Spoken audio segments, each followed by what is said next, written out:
Hi everyone, a very good evening. You're watching The Money Show on ET now. I'm Mubina Kapasi. Well, we have lots lined up on the show today. It's going to be an action-packed one, I promise you that. First up, we are going to be talking about fixed income. As we know, interest rates have been on the down low at multi-year lows. Today, a one-year fixed deposit on an average can barely generate 4%. Liquid funds as well on an average have doled out only about 3% odd. So what's someone supposed to do then in this scenario, especially if one depends on fixed income investments and instruments, to generate their money, especially if somebody has a bit more risk-averse attitude? What should you be doing? That's what we will be discussing on today's episode of the show. And later on the show, we'll also be talking about taxes. The finance ministry had said that almost 39 lakh taxpayers, in fact more than that, have been issued their refunds. And I think this year the department as well has been a bit more faster in issuing refunds. And I'm sure the intent behind that is pretty clear. They want to ensure that amidst this pandemic, people get their refunds that they are due. They want them to get these refunds faster. So if you have still not got your refund, have you done something wrong? How can you check the status online is what we'll be discussing. And finally on the show, as we approach the wedding season, we're approaching Diwali as well. Gold may be on your mind, especially because of the returns it's given. But should you be opting for the jeweler schemes that promise to give you 1 month of installment and thereabouts, or many versions of those? That's what we'll be talking to a personal finance expert on the same. So like I said, it's a very action-packed day today on The Money Show. But first up, let me introduce on the show Kartik Jhaveri. He's the founder and director with Transcend Consulting India Private Limited. Kartik, it's a pleasure having you with us today on The Money Show and on ET Now. Thank you so much for taking out time. So Kartik, like I flagged off, it's been not such a great year, especially for those individuals, who really rely on fixed income. I mean, traditionally for Indian investors, especially, a fixed deposit is the first port of call. How would you essentially advise individuals to navigate these low interest rate regime that we are in the midst of? Well, unfortunately, like you already said it, that's the first port of call. I would like to add to that, for most retail investors, that's the only port of call. And they run from one bank to the other, asking people which one gives a slightly better rate. And then at the best, beyond the banks, they would go to a corporate, which is a AAA rated corporate, which has been in existence for the last 20, 30 years in the country. And they would go and invest with those fixed deposits. But unfortunately, all said and done, everything's around the 6 to 7% kind of a mark. And I do not even see going forward anything will improve for their lot. Obviously, because we are a country in the name of stimulus, the only benefit that we can really give our retail investors and the country as a whole is a cut in interest rates, and that benefits everyone except the retail fixed depositor. So basically, there isn't much that this fixed depositor has a choice except to, other than to accept what is offered on the table, on the cards. Kartik, what about liquid funds? A prudent practice that a lot of experts do advocate for retail investors. Of course, a liquid fund is usually deployed by corporates for their treasury management. But it's not such a bad idea for retail investors as well, especially if they've got a lot of money lying in a savings account. They want easy access to it. So why not switch over to a liquid fund, which tends to give you that % more? But do you believe that arbitrage exists in a liquid fund today? Let's sort of expand the question a little bit. Liquid funds, the answer to the question is no, because as you already know, liquid funds are giving dismal returns, but they're a liquid fund. It's for corporate treasuries. It's for people who want to park money for 1 day to maybe 4 days to 5 days and things like that. But what have we learned in the last 6 months? That we have to adapt to a new way of life, haven't we? So I think it's also time where people start looking that there is a lot of option. There are a lot of alternatives available if you want to have a fixed type of an investment, not a fixed investment, but people are obsessed with, I'm going to get 6%. It's written in black and white. Here's a certificate. But it's time to look at a lot of other options. Go to mutual funds. They're doing a fantastic job. Look at banking and PSU funds. Look at short-term funds. Look at gilt funds. I mean, gilt funds, yes, there is a little bit of volatility there. One needs to, proceed by full understanding and knowledge. But there is zero default risk. A government of India bond, the Republic Republic of India is not going to really default.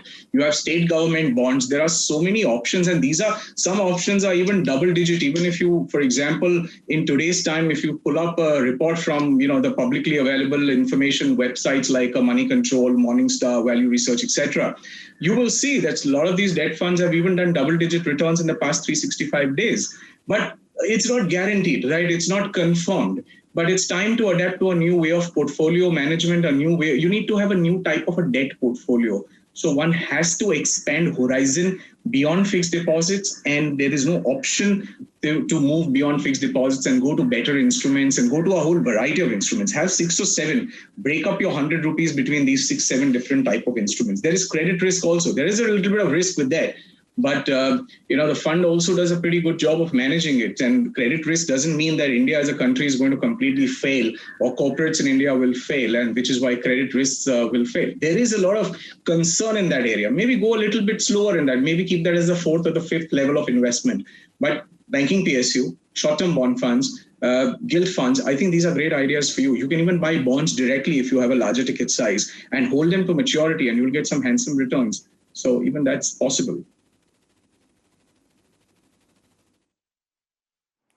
Banking PSU, corporate bond funds, gilt funds, they've been doing very well. A credit risk fund, yes, it has faced some problems in the past, but maybe allocate a smaller amount, to credit risk funds. Would you recommend corporate FDs? Because they tend to have a bit of a higher interest rate, and at the end of the day, your fixed income investors, like you mentioned, are constantly chasing that 1% extra, 2% extra. Corporate FDs tend to offer great interest rates. And today you have a lot of these PSUs as well, that offer a corporate FD. Is that something you would recommend? Yes, you could do a corporate FD, but think about it. It comes with a little bit of, knowledge and understanding. Number one, if I had to summarize, you need to look at a AAA. So it has to be AAA or at least a AA plus, which means you're only going to a good name, which also in turn means that you're not going to get 2% or 3% or 4% higher than the fixed deposit rate. You're going to be somewhere in line with them. So now you need to control that greed, and you go into a corporate name which gives you a 9, 10, 11, 12%. But then there is a serious risk of default. Leave aside the interest not coming. Even the principal sometimes could be at risk. So one needs to, again, be very, very cautious. But yeah, definitely this is an area, like I mentioned earlier, fixed deposits is one. And the next obvious place that most people like to go to is a corporate FD, because they tend to get a little better than that. There are annuities also, but then there is an issue of lock-in, and there is liquidity issues and things like that, which insurance companies offer. That's guaranteed again, just to expand the scope of, information here. So even that's not a bad idea, but then you get stuck because you can most of the times not access the capital.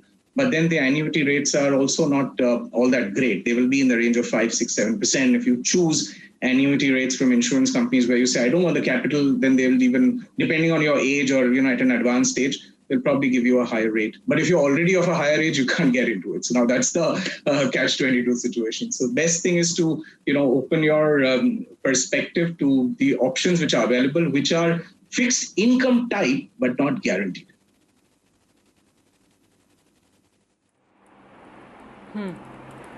Okay. What about this whole bit that comes in on concentration of money into one corporate entity? We've seen this happen in the case of a DHFL, in terms of an ILNFS as well. In fact, till today, we get a lot of emails from our viewers saying that, I had put money in a DHFL FD because it was offering me 8.9 and 9.1% interest. And the fact that it was a AAA rated, a AAA rated, deposit. So, do you think that that's a risk that people will have to be prepared, or the fact that, it's a AAA rated or it's a PSU, so that means it's completely fine? I was most disheartened to see DHFL failure. It's been around for many years. It's a housing finance company regulated by NBFCs. And it was doing pretty much of a robust business. It was known as a smaller, in the financial industry, it was like the smaller version of an HDFC, because they basically both were doing the same business. But it's really unfortunate that they got hit with this fraud and all investors lost a lot of money. I don't think DHFL was an investment. It was an investment that people would not have done. They would have not naturally done that. But like we've already seen, there are risks there as well. So I would then like to go to PSU units like LIC Housing Finance and, a couple of these other housing finance promoted by banks and which are PSUs. So So the thing is, in most likelihood, the banks will not be allowed to fail, or the government, because they have a reputation risk there, they may not allow them to fail. But failure is possible. If there is a serious fraud like we saw in DHFL, then things like that can happen. So do a little bit of everything, right? I mean, what you want, number one, in a debt investment is that you should have liquidity. So if you want to access that money at any point of time, whether it be for an income stream creation or whether it is safety of capital, you want to have liquidity. Second, you want to have flexibility. So if you find a better opportunity, you should be in a position where you can close one investment and move to a better investment if you have found or got hold of something else. And the third thing is, it should also have the capability of giving you cash flows on demand and in a way that you like and that is comfortable to you, not where it is dictated by an institution. So if you have a combination of these three factors, then yes, at a basic level, you can go to bank FDs, you can go to corporate FDs, and then you can slowly graduate up. You can go to banking PSU funds, you can go to gilt funds, you can go to short-term funds, you can go to medium duration funds, and then you can even go to credit risk funds. I mean, there's quite a lot of options available for you on your plate, and you can choose one after the other, and you can broad base your portfolio across these various opportunities that are there in front of you. One more option that I want to throw at you, and I want to get your view in on this one, Kartik: small finance banks. What's your view on them? I mean, are they okay to keep in a fixed deposit? Many times people ask us this question that, okay, is that covered under the deposit insurance scheme? And unfortunately, this as well is a question that's cropped up quite often, because we have seen so many banks, having been furloughed, wrapped up, put on embargo, and what have you. That's a very pertinent question at this point in time. Now, the fact of the matter is, I do not think anybody in the financial industry can really comment on the exact health of banks, whether small finance banks or even big banks for that matter. Moratorium that was given until about July, August, got pushed another 3 months ahead. The numbers are still not out. We don't know the level of NPAs. Now, not only did retail participants and retail borrowers take advantage of moratorium, even the corporate ones did. So in the light of that, we do not know today. At least I would be very skeptical about going ahead with any bank. Now if you choose the biggest name, like maybe a State Bank of India or a Bank of Baroda, you might still be okay. But I know that even these banks would be having a significant portion of non-performing assets today, which we don't know. I would think that if anybody wants to invest with these banks, nothing is going to change over the next 3 months as far as your investment is concerned. But I would think, just step back, watch the space. Let's have the Q3 numbers out. We will know that by January. We will then be in a much better position to assess the impact of moratorium and the impact on profitability of whether it's a small bank or a large bank. And after that, you will be more informed. This is such a time, it's a cascading effect which can take place. It's such a time where if one entity fails, it could actually trigger off failures for a lot of other entities. So not being the doomsdayer here, but at the same time, I would like to be, especially when it's debt money, when it is money which has to be safe, or that percentage of portfolio which is absolutely supposed to be safe and secure. Why would you want to take a huge risk with that in a situation where nothing is clear, nothing is visible? So I would wait for 3 months precisely. We are in November, so November, December, January. By the end of January is when we'll know exactly what's going on, and hopefully there will be more clarity. I am hoping, and we all are hoping, that the banking sector does not suffer as much, but we will only be able to believe it and confirm that when the news are actually released before all of us. So I would say stay away for just now, and we'll take a call in February 1st. So stay away from small finance banks for now. You've heard out Kartik on why he's a bit skeptical with respect to the same. And yes, these are testing times, unfortunately, so it's best to be a bit on the safer side. Kartik, I'll just request you to stay on with us. We're going to slip into a very short break, but we'll be right back.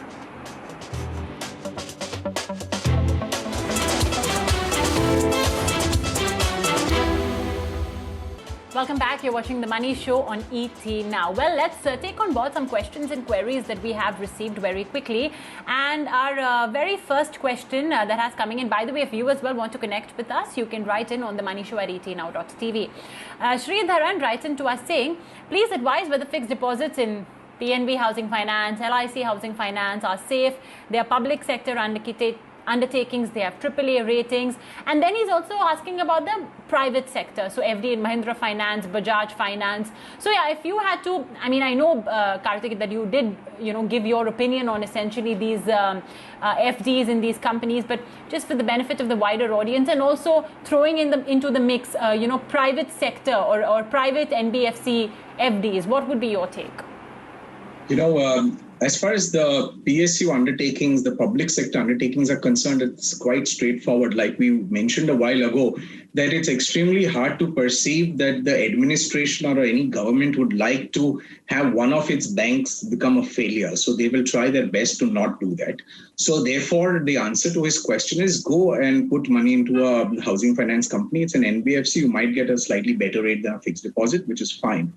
When we come to the private sector, first off, you can do a very baseline evaluation. Look at a company that has been around for a long time, so you can understand the consistency of their business and their intent to be an ongoing concern serving the Indian community. So if whether you look at names like a Tata or a Mahindra or a Bajaj, these are all extremely well-reputed names. They've been around for last, obviously, so many years. They have a lot of reputation and goodwill that they have built over the years.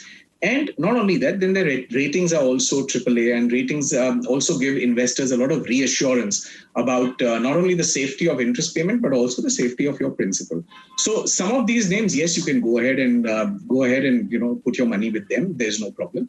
Having said that, be a little wary when you have, let's say, a company from the same group, okay, where you are getting a rate which is, let's say, 3% higher. This happens in certain groups. I don't want to pick a name and point a finger.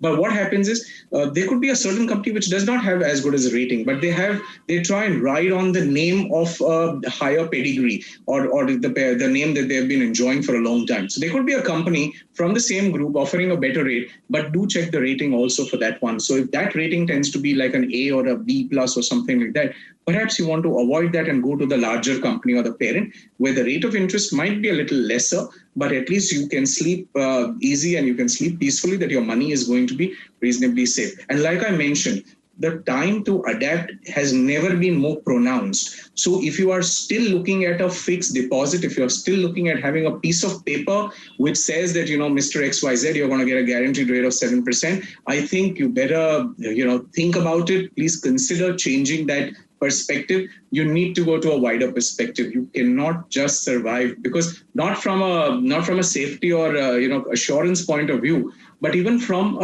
a return point of view or an inflation point of view. You invest for 5 years, you get 6%. What happens to your money when inflation itself is at about 4, 5, 6%? So please think about that. That larger question is more important.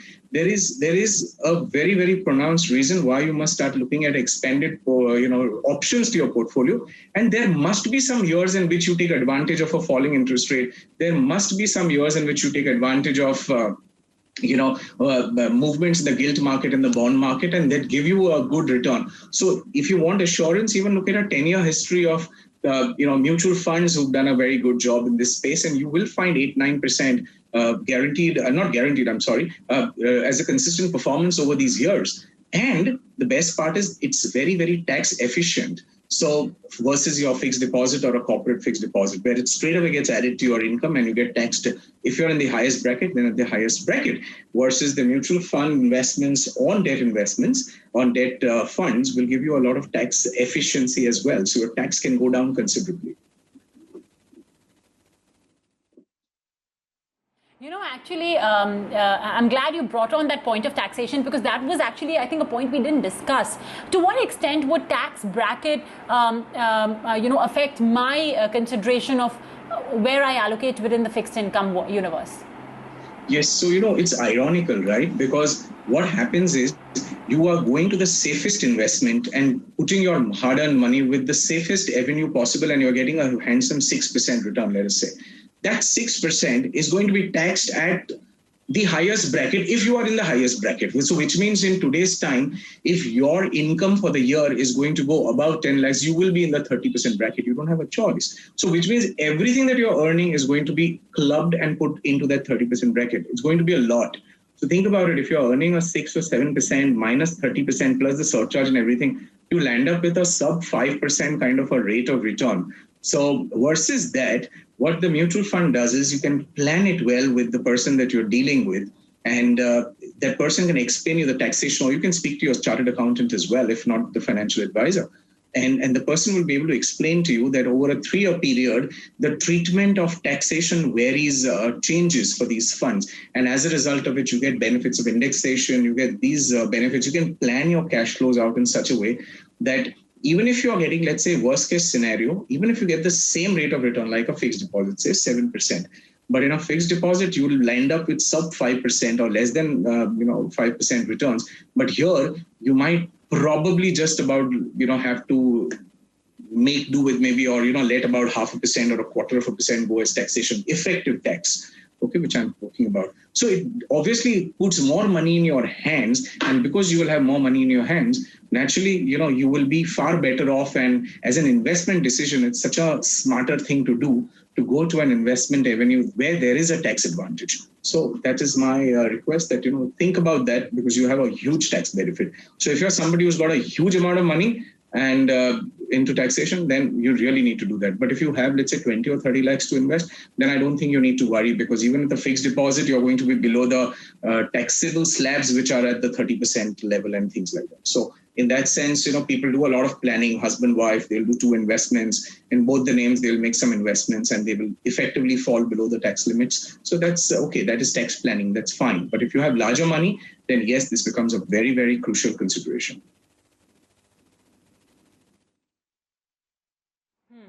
Great. Well, thanks so much, for covering all these points so wonderfully. And I'm sure it's given a lot of, things to think about for all of our, individual investors who've been relying quite significantly on just fixed deposits. Well, guess what? There's a whole universe out there. Thank you, Kartik, for joining in. Well, if you'd like to catch this episode, you can, as always, do so by logging on to ET Now's YouTube channel and find the Money Show playlist. For now, very quick break on the show.